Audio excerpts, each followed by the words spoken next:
Good morning.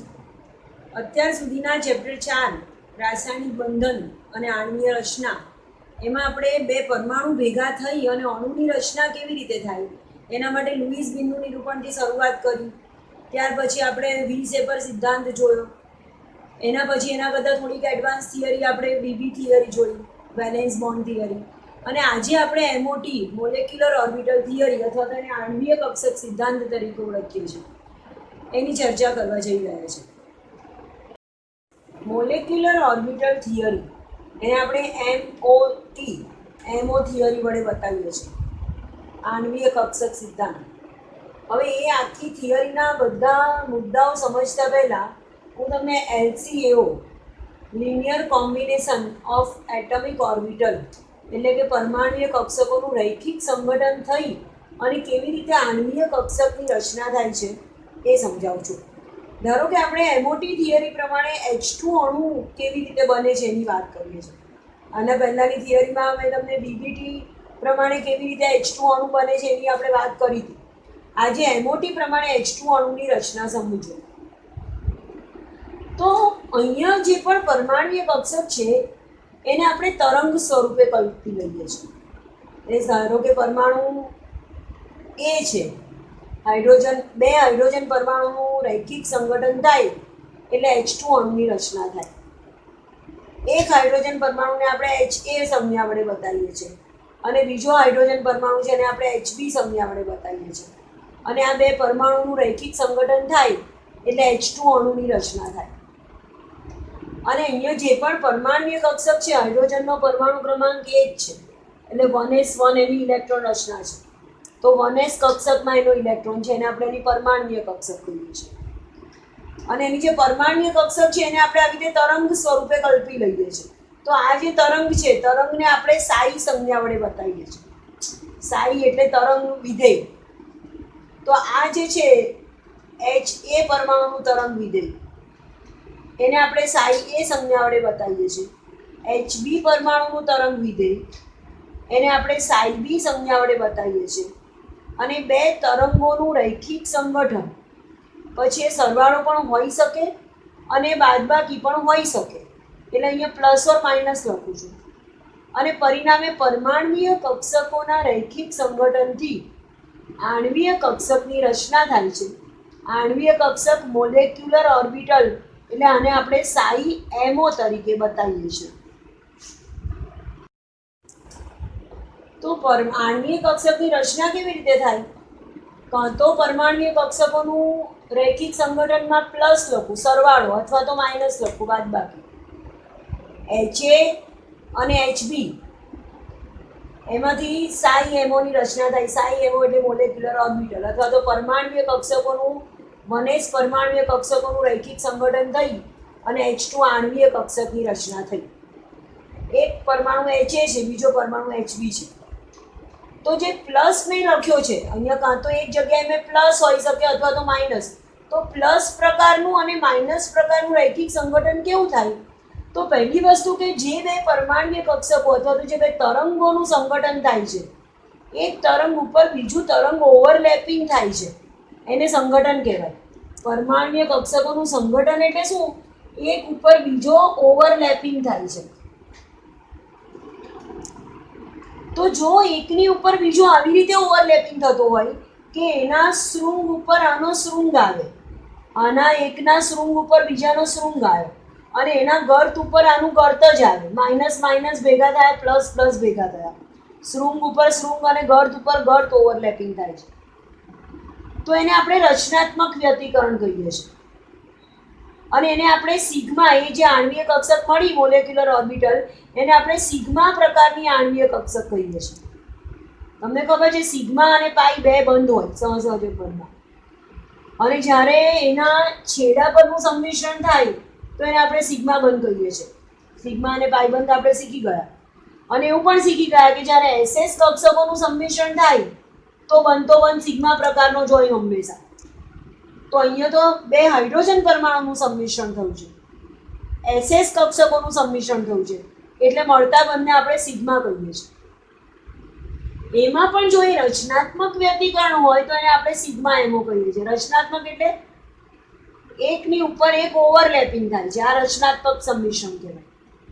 અને જ્યારે minus લખું છું ત્યારે તમે શું સમજો છો કે એ જે વ્યતિકરણ છે, વ્યતિકરણ એટલે બે તરંગોનું મર્જ થવું, એ વિભંજક પ્રકારનું છે.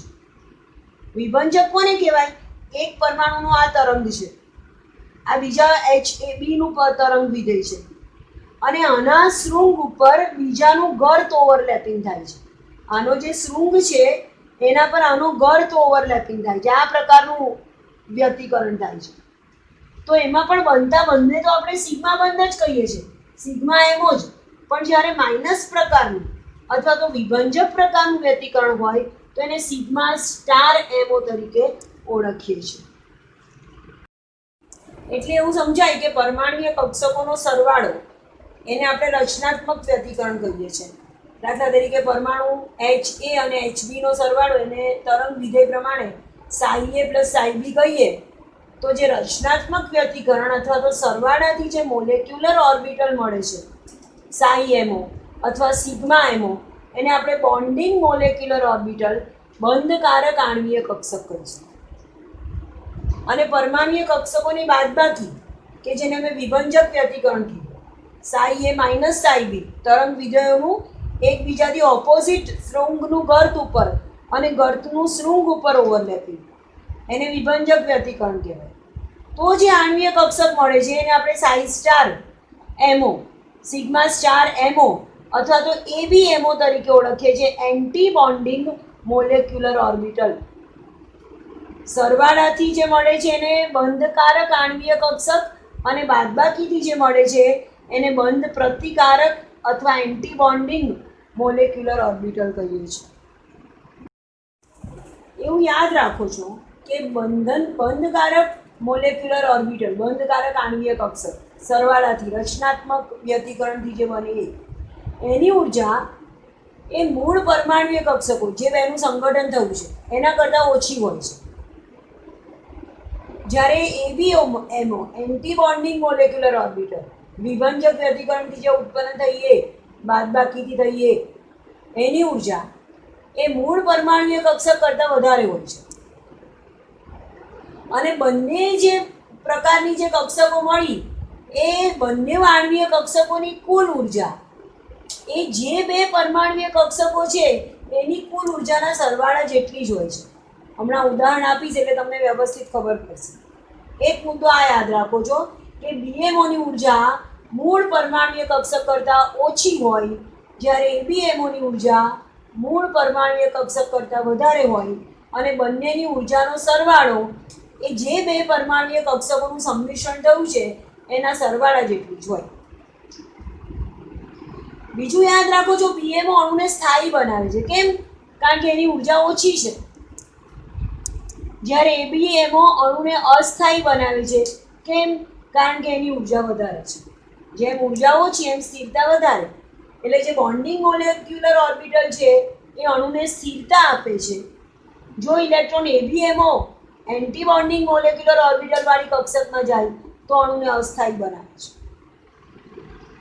બીજું એક, બોન્ડિંગ મોલેક્યુલર ઓર્બિટલમાં જે બંને પરમાણુય કક્ષકોના ઇલેક્ટ્રોન છે, ઇલેક્ટ્રોનની ઘનતા એટલે ઇલેક્ટ્રોન જે ભેગા થાય છે અને જ્યાં ગોઠવાય છે એને ઇલેક્ટ્રોનની ઘનતા કહેવાય. તો BMOમાં ઇલેક્ટ્રોનની ઘનતા બંધન પામેલા પરમાણુના કેન્દ્રની વચ્ચે હોય છે, જ્યારે ABMOમાં ઇલેક્ટ્રોનની ઘનતા બે કેન્દ્રની વચ્ચેની જગ્યાએથી દૂર હોય છે.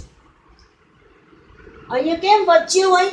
કારણ કે અહીંયા કેન્દ્ર વચ્ચે અપાકર્ષણ ઓછું છે, જ્યારે ABMOમાં કેન્દ્ર વચ્ચે અપાકર્ષણ વધારે છે. આપણે SS કક્ષકનું સંમિશ્રણ જોયું, હવે બીજી SS સિવાયની પણ કક્ષકોનું સંમિશ્રણ જોઈ અને આ ત્રણ મુદ્દા આપણે સમજીએ છીએ. ધારો કે બે 1s કક્ષકોનું સંમિશ્રણ આપણે જોયું કે જો રચનાત્મક વ્યતિકરણ થાય પ્લસ તો સિગ્મા 1s બને, અને વિભંજક વ્યતિકરણ થાય માઇનસ તો સિગ્મા સ્ટાર 1s મળે. હવે સિગ્મા 1sમાં કેવું થાય કે બંને પરમાણુના કેન્દ્રની વચ્ચેના ભાગમાં ઇલેક્ટ્રોનની ઘનતા વધી ગઈ. એટલે આપણે સાદા શબ્દોમાં એવું સમજી શકીએ કે ઇલેક્ટ્રોનની ઘનતા એક જગ્યાએ કેન્દ્રિત થઈ ગઈ, બેનો સરવાળો થઈ ગયો, તો એને હું સિગ્મા 1s કહીશ. અને જ્યારે વિભંજક વ્યતિકરણ થાય છે તો એના વચ્ચેના વિસ્તારમાં ઇલેક્ટ્રોનની ઘનતા નથી મળતી, અહીંયા કોઈ ઇલેક્ટ્રોન છે જ નહીં, તો આ માઇનસ થયું કહેવાય વિભંજક વ્યતિકરણ. તો આને હું સિગ્મા સ્ટાર વનીસ કહું છું. આની ઉર્જા ઓછી છે, આ અણુને સ્થિરતા આપે છે, અને આની ઉર્જા આ બેની ઉર્જાના સરવાળા કરતા, એટલે પર્ટિક્યુલર એક એકની જે ઉર્જા છે એના કરતાં પણ સિગ્મા સ્ટાર વનીસની ઉર્જા વધારે છે, એટલે અણુને અસ્થિરતા આપે છે. અને આ બંનેનો જે સરવાળો છે સિગ્મા વનએસ અને સિગ્મા સ્ટાર વનએસનો, એ બેની ઉર્જાનો સરવાળો આ બેની ઉર્જાના સરવાળા બરાબર થાય. કોઈ પણ બે અણુ જ્યારે એકબીજા સાથે કોઈ પણ બે પરમાણ્વીય કક્ષકોનું જ્યારે સંમિશ્રણ થાય, ધારો કે એક હાઇડ્રોજન પરમાણુ છે, એની વનએસ કક્ષક છે આ બીજો એક હાઇડ્રોજન પરમાણુ છે, એની વનએસ કક્ષક છે. આ બંનેની ઉર્જા તો સરખી જ છે, પણ જ્યારે એનું સંમિશ્રણ થાય છે તો બે કક્ષકોનું નિર્માણ થાય છે, આણ્વીય કક્ષક. એક આણ્વીય કક્ષક અને આ બીજી આણ્વીય કક્ષક. આ બેનું સંમિશ્રણ થવાથી અથવા તો રૈખિક સંગઠન થવાથી બે આણ્વીય કક્ષકની રચના થાય છે. એકની ઉર્જા ઓછી છે, આ બેની ઉર્જા, આ બાજુ ઉર્જા લખીએ આપણે આમ, જેમ ઉપર જેમ ઉર્જા વધતી જાય છે, તો આ બંનેની ઉર્જા કરતાં ઓછી ઉર્જા જેની છે એને હું સિગ્મા વનએસ કહું છું, બોન્ડિંગ મોલેક્યુલર ઓર્બિટલ. અને જેની ઉર્જા એના કરતાં વધારે છે એને હું સિગ્મા સ્ટાર વનએસ કહું છું, એન્ટી બોન્ડિંગ મોલેક્યુલર ઓર્બિટલ, બંધ પ્રતિકારક આણ્વીય કક્ષક. અને આ બંનેની ઉર્જાનો સરવાળો અને આ બંનેની ઉર્જાનો સરવાળો સરખો જ છે. હંમેશા અહીંયા બે પરમાણ્વીય કક્ષકો ભેગી થઈ જેટલી પરમાણ્વીય કક્ષકોનું રૈખિક સંગઠન અથવા તો સંમિશ્રણ થાય એટલી નવી આણ્વીય કક્ષકની રચના થાય. બે પરમાણ્વીય કક્ષકોનું સંમિશ્રણ થયું તો બે નવી આણ્વીય કક્ષકની રચના થઈ. મળતી નવી આણ્વીય કક્ષકમાં અડધી, એટલે બેમાંથી અડધી એટલે એક બોન્ડિંગ મોલેક્યુલર ઓર્બિટલ હોય, BMO સિગ્મા વનએસ, અને બાકીની અડધી એન્ટી બોન્ડિંગ મોલેક્યુલર ઓર્બિટલ હોય. હાઇડ્રોજનની વાત કરું સ્પેશિયલી તો હાઇડ્રોજન પાસે એક ઇલેક્ટ્રોન છે, આ હાઇડ્રોજન પાસે પણ એક ઇલેક્ટ્રોન છે, તો કુલ બે ઇલેક્ટ્રોન મારે ગોઠવવાના આ બે કક્ષકમાં. તો આ બે ઇલેક્ટ્રોનની ગોઠવણી આઉટબાઉ પાઉલી અને હુન્ડના નિયમ પ્રમાણે થાય. તો ઓછી ઉર્જા ધરાવતી કક્ષકમાં સૌથી પહેલા ઇલેક્ટ્રોન દાખલ થાય અને એ કક્ષક ઇલેક્ટ્રોનથી સંપૂર્ણપણે ભરાઈ જાય ત્યાર પછી નવી કક્ષકમાં ઇલેક્ટ્રોનની ગોઠવણી થાય. તો પહેલો ઇલેક્ટ્રોન પણ સિગ્મા વનએસમાં જશે અને બીજો ઇલેક્ટ્રોન પણ સિગ્મા વનએસમાં જ જશે અને આ કક્ષક ખાલી રહેશે. આ મેં જે દોર્યું છે એને એમઓટી થિયરી પ્રમાણે H2 અણુનો આણ્વીય કક્ષક આલેખ એવું કહેવાય. એમઓટી થિયરી પ્રમાણે હાઇડ્રોજન અણુ આ જે છે એને આણ્વીય કક્ષક કહેવાય. H2 અણુ હાઇડ્રોજન અણુનો આણ્વીય કક્ષક આલેખ દોર્યું છે. હજી આપણે બીજાના પણ આણ્વીય કક્ષક આલેખ દોરીશું, પણ આ તમને સમજાવવા માટે. ધારો કે વનએસ કક્ષકને બદલે પીઝેડ કક્ષકનું સંમિશ્રણ, પીપી કક્ષકોનું સંમિશ્રણ સમજાવું છું. તો પીઝેડ કક્ષક એટલે ઝેડ અક્ષ ઉપર, મેં તમને કીધું હતું આને આપણે પીઝેડ, આને હવેથી ઝેડ અક્ષ કહીશું. તો પીઝેડ એટલે ઝેડ અક્ષ ઉપર ડંબેલ આકાર, આ પીઝેડ એટલે ફરીથી ઝેડ અક્ષ ઉપર ડંબેલ આકાર. તો એનું કાં તો રચનાત્મક સંમિશ્રણ થાય અથવા તો એનું વિભંજક સંમિશ્રણ થાય. જો રચનાત્મક સંમિશ્રણ થાય તો સિગ્મા 2pz મળે, 2pz અને 2pz, સિગ્મા 2pz મળે. અને જો વિભંજક વ્યતિકરણ થાય તો સિગ્મા સ્ટાર 2pz મળે. સિગ્મા કેમ કીધું, સિગ્મા બંધ કેમ લખ્યો?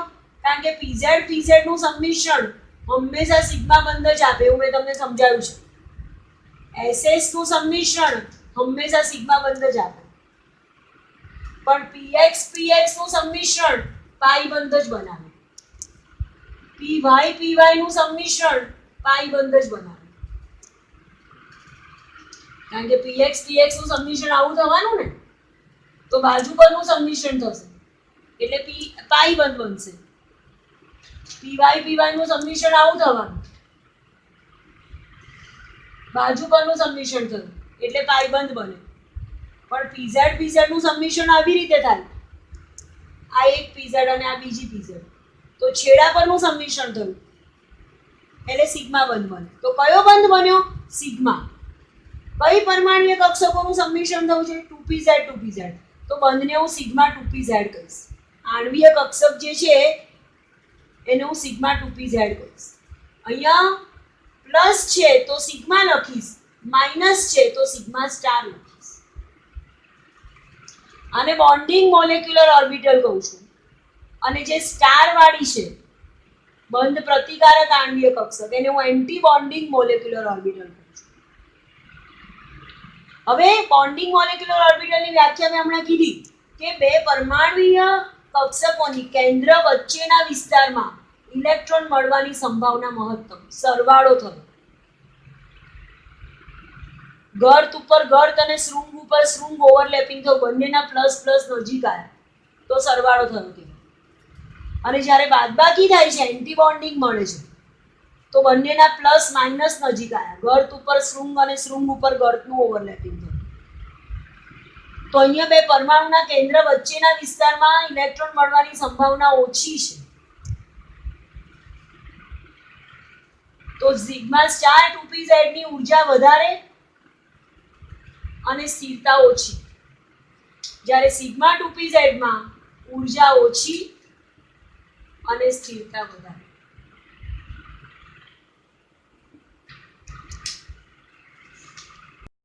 એવી જ રીતે જો બે 2px કક્ષકોનું સંમિશ્રણ કરીએ તો રચનાત્મક એટલે પ્લસ અને વિભંજક એટલે માઇનસ.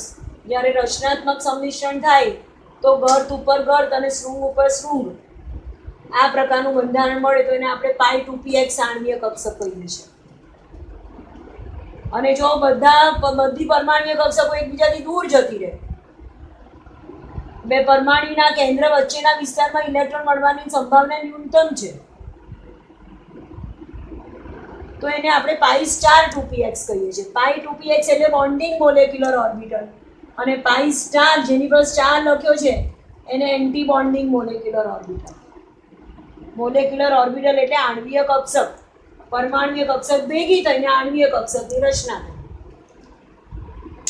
જો ઇલેક્ટ્રોન BMO માં જાય તો એ અણુને સ્થિર બનાવે, અને જો ઇલેક્ટ્રોન ABMO માં જાય તો અણુ અસ્થાયી બને. એવી જ રીતે બે 2py py કક્ષકોનું સંમિશ્રણ થાય. આ સપોઝ 2py છે તો રચનાત્મકથી જે આણ્વીય કક્ષક મળે એને પાઈ 2py કહીશું, અને વિભંજકથી જે મળે એને પાઈ સ્ટાર 2py કહીશું. બેઝિકલી xx કક્ષકોનું સંમિશ્રણ px નું સંમિશ્રણ પાઈ બંધ જ બનાવે, અને py નું સંમિશ્રણ પાઈ બંધ જ બનાવે. પાઈ બંધમાં બે પ્રકારના બને, પાઈ એટલે BMO અને પાઈ સ્ટાર એટલે ABMO.